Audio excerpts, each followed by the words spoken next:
Hello investors. So today we are going to discuss about Waaree Energies Limited. तो company का अभी IPO भी आ रहा है, उसके साथ साथ कंपनी का पूरा फंडामेंटल देखेंगे। अगर देखा जाए तो कंपनी सोलर मॉड्यूल का लार्जेस्ट मैन्युफैक्चरर एंड एक्सपोर्टर है इंडिया का। तो ये जो प्रेजेंटेशन है इसमें हम लोग क्या क्या डिस्कस करेंगे, कंपनी के बारे में देखेंगे, कंपनी का जो IPO का इशू है उसके बारे में देखेंगे, उसका ऑब्जेक्टिव क्या है देखेंगे, फाइनेंशियल्स देख लेंगे, टेक्नोलॉजी और फ्यूचर ग्रोथ प्रोस्पेक्टस क्या है देख लेंगे, वैल्यूएशन कंपनी का अभी क्या है वो देखेंगे, कंपनी का PR कंपैरिजन करेंगे एक छोटा सा, और उसके साथ साथ रिस्क भी एनालाइज कर लेंगे। तो अगर कंपनी के बारे में देखा जाए तो कंपनी 13.3 गीगावाट का मैन्युफैक्चरिंग कैपेसिटी है एज पर Q1 FY25। तो कंपनी इसके हिसाब से हाईएस्ट अमंग द पीयर्स है और कंपनी इंडिया में सबसे बड़ा PV मॉड्यूल मैन्युफैक्चरर है। कंपनी का जो लास्ट 5 साल में FY20 टू FY24 में कंपनी इंस्टॉल कैपेसिटी को 6 गुना कर दिया है। तो अभी अगर डोमेस्टिक मार्केट से देखा जाए तो approve list of module manufacturer के हिसाब से 21% का मार्केट शेयर है, और इंडिया से जो मॉड्यूल एक्सपोर्ट करते हैं उसमें कंपनी का 44% मार्केट शेयर है। कंपनी 1990 में स्टार्ट किए थे, और उसके साथ साथ कंपनी का अभी मान लो 35 ईयर्स हो गया ऑलमोस्ट। तो कंपनी का long actually execution history, long track record है। तो इस हिसाब से हम लोग कंपनी के देख सकते हैं। अभी अगर इशू के बारे में देखा जाए तो कंपनी के इशू साइज 4321 करोड़ का है, उसमें से फ्रेश इशू होगा 3600 करोड़ का। तो प्राइस बैंड जो है 1427 टू 1503 रुपीज़ का है। कल ये 21 अक्टूबर को ओपन हो रहा है और 23 तक ये हम लोग सब्सक्राइब उसके लिए कर सकते हैं। अभी पोस्ट इशू मार्केट के अगर देखेंगे तो 43,000 करोड़ का हो जाएगा, और ये जो IPO का टोटल 4321 करोड़ है, उसमें से 51% QIB है, 35% रिटेल है और 15% NII है। अभी अगर इशू के बारे में देखेंगे, कंपनी का जो इशू हो रहा है उसका जो IPO का प्रोसीडिंग्स है वो किस में यूज़ होगा, कंपनी का जो नया मैन्युफैक्चरिंग फैसिलिटी लग रहा है ओडिशा में, उसमें कंपनी इन्वेस्ट करेगा। तो कंपनी उसमें उससे ये जो IPO का प्रोसीडिंग है उसके साथ साथ कंपनी ऑलरेडी कुछ अमाउंट इन्वेस्ट कर चुके हैं। एट द सेम टाइम जो एक्स्ट्रा अमाउंट चाहिए होगा वो इंटरनल एक्रूएंस और eight the same time SBI से जो लोन का अरेंजमेंट है उसमें उसी से पैसा आएगा। अभी फाइनेंशियल्स के बारे में देखा जाए तो कंपनी का रेवेन्यू लास्ट 5 ईयर्स में कंपनी का रेवेन्यू 55% से ग्रो किया है, और कंपनी का जो मैन्युफैक्चरिंग कैपेसिटी है वो 6x हो गया है। तो और एक कंपनी का जो रेवेन्यू बाइफर्केशन अगर देखा जाए, कंपनी का FY21 में 75% रेवेन्यू इंडिया से आता था और 25% एक्सपोर्ट मार्केट से आता था। आगे जाके FY24 में अभी लेटेस्ट 40% रेवेन्यू इंडिया से आता है और 60% अराउंड 60% अदर कंट्रीज से आता है। तो इसमें से देख सकते हैं कि कंपनी एक्सपोर्ट को एक्सपोर्टेंशियल रेट से उसको इंक्रीज़ किया है एंड ओवरऑल सेल्स को भी एक्सपोर्टेंशियल रेट में इंक्रीज़ किया है। तो अगर EBITDA मार्जिन का अगर ट्रेंड और EBITDA मार्जिन देखेंगे तो अगर देखा जाए तो EBITDA मार्जिन कंपनी का FY20 में 6% के आसपास होता था, जो अभी FY24 में 15 to 16% के बीच में मूव कर रहा है। और कंपनी का EBITDA ये जो लास्ट FY21 टू FY24 में 143% के रेट से ग्रो किया है। तो बहुत ही हाई ग्रोथ रेट है। अगर पैट मार्जिन देखा जाए तो कंपनी का पैट मार्जिन 153% है बिटवीन FY20 टू FY24। तो ये बहुत ही high PAT margin, high PAT growth rate है। और पैट मार्जिन है 11.2% और पैट मार्जिन 11.2% और पैट ग्रोथ रेट 135% है। और रिटर्न रेशियो अगर देखेंगे तो कंपनी का रिटर्न रेशियो ROE और ROC 43% और 31% है। तो ये बहुत ही हाई ROE ROC है, और कंपनी का अगर एग्जीक्यूशन इससे पता लगता है, क्योंकि कंपनी का FY21 में ये 10% के आसपास होता था ये दोनों रेशियो, तो अभी जाके ये 30 to 40% के बीच में मूव कर रहे। तो ये जो ऑपरेशनल एक्सीडेंस है उसी को शो करता है। और कंपनी का डेट पे इक्विटी रेशियो अगर देखेंगे तो कंपनी का FY21 में 0.8 था, जो अभी 0.08 हो गया है। तो इसके साथ इससे कंपनी का जो कैपिटल मैनेजमेंट है उससे उसके बारे में आइडिया लगता है कि कंपनी उसका जो कैपिटल उसको बहुत एफिशिएंटली यूज़ किया है, और जो डेट को उतना ज़्यादा इंक्रीज होने नहीं दिया है। तो आगे जाके जो क्या हो सकता है, फ्यूचर ग्रोथ प्रोस्पेक्टस क्या है उसके बारे में देखेंगे। Eight the same time future growth prospectus को अंडरस्टैंड करने के लिए टेक्नोलॉजी का एक बेसिक अंडरस्टैंडिंग होना बहुत ज़रूरी हो जाता है। तो टेक्नोलॉजी के बारे में अगर देखेंगे तो कैसे सोलर पीवी मॉड्यूल बनते हैं, तो जो सिलिका होता है वो सैंड से मिलता है, तो सैंड से सिलिका को बाइफरकेट करने के बाद उसमें से पॉलीक्रिस्टलाइन पॉलीसिलिकॉन्स बनता है, और पॉलीसिलिकॉन से इनगॉट्स बनते हैं उसको। तो इनगॉट्स में डोपिंग वगैरह करते हैं, उसके बाद उसको स्लाइस करके थिन प्लेट बनाया जाता है जिसको वेफर बोलते हैं। वेफर्स को अगर असेंबल किया जाता है तो सोलर सेल बनता है, और सोलर सेल को असेंबल करके पीवी मॉड्यूल बनता है। तो अभी कंपनी का जो 13.3 गीगावाट का टोटल कैपेसिटी है, तो वो एक्चुअली पूरा पीवी मॉड्यूल को ले ही है। तो इसीलिए कंपनी बैकवर्ड इंटीग्रेशन के लिए 5.4 गीगावाट का सोलर सेल कैपेसिटी इंस्टॉल कर रहे हैं। At the same time 6 gigawatt का एक ingots wafer solar cell solar module पूरा एक बैकवर्ड इंटीग्रेशन कर रहे हैं, जो कि FY27 में लाइव जाएगा। तो बैकवर्ड इंटीग्रेशन इसीलिए क्रूशियल हो जाता है डोमेस्टिक प्लेयर्स के लिए, क्योंकि इसमें कंपनी का जो चाइना और एक्सपोर्ट बाहर का मार्केट से जो रॉ मटेरियल इंपोर्ट का जो डिपेंडेंसी है वो ख़त्म हो जाता है और सेल्फ रिलायंट हो जाता है। तो ये जो इतना ह्यूज ग्रोथ आ रहा है कंपनी के लिए, तो ये किस लिए आ रहा है? तो अगर देखा जाए US हो, इंडिया हो, दोनों या फिर बाकी कंट्रीज में देखा जाए तो फेवरेबल पॉलिसी रिफॉर्म हुआ है सोलर या ग्रीन एनर्जी के लिए। तो इसीलिए कंपनी के एक सेल्स में ग्रोथ आ रहा है, उस देख सकते हैं। At the same time PM Kusum PM rooftop जो सोलर पॉलिसीज़ जो आया है, इसके लिए भी एक अच्छा बूस्ट मिला है कंपनी को। At the same time solar module का technology day by day evolve हो रहा है। At the same time solar price is decreasing very fast. तो प्राइस अगर डिक्रीज हो जाता है तो ये एफिशिएंट हो जाता है और एडॉप्शन बढ़ जाता है। तो वही हुआ है इस केस में।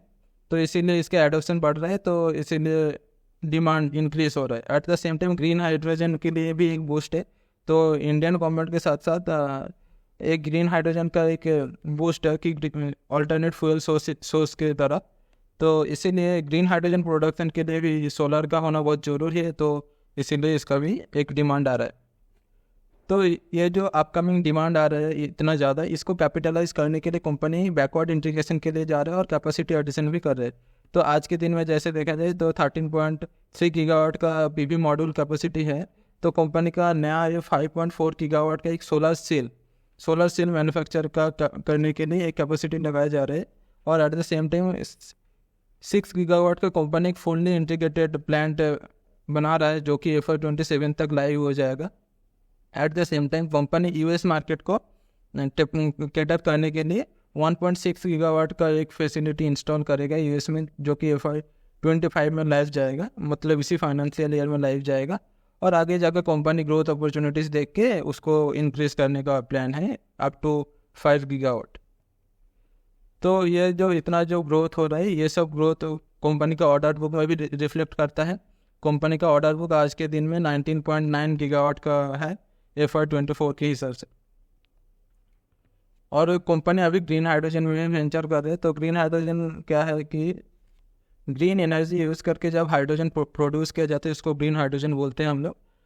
तो ये जो गवर्नमेंट का जो पोस्ट है ग्रीन हाइड्रोजन के लिए, तो गवर्नमेंट उसके लिए जो PLI स्कीम का बिडिंग किया था उसमें कंपनी ने पार्टिसिपेट किया था वेरी एनर्जीज, और कंपनी को हाईएस्ट बिड मिला है। और 300 मेगावाट का इलेक्ट्रोलाइजर मैन्युफैक्चरिंग कैपेसिटी के लिए कंपनी को PLI स्कीम से सपोर्ट मिलेगा। तो जैसे मैंने बोला वैल्यूएशन इस बहुत इंपॉर्टेंट होता है, तो वैल्यूएशन के बारे में थोड़ा बहुत देख लेते हैं। तो जो IPO का प्राइस बैंड है उसका अपर साइड में देखेंगे तो 1503 रुपीज़ का प्राइस है। तो उस हिसाब से आज के दिन में कंपनी का पोस्ट इस मार्केट कैप हो जाता है 43,000 करोड़ का हो जाता है। और FY24 का अर्निंग कंपनी का 1274.4 CR का था, तो जिसके हिसाब से कंपनी का PE बन जाते 33.9 का।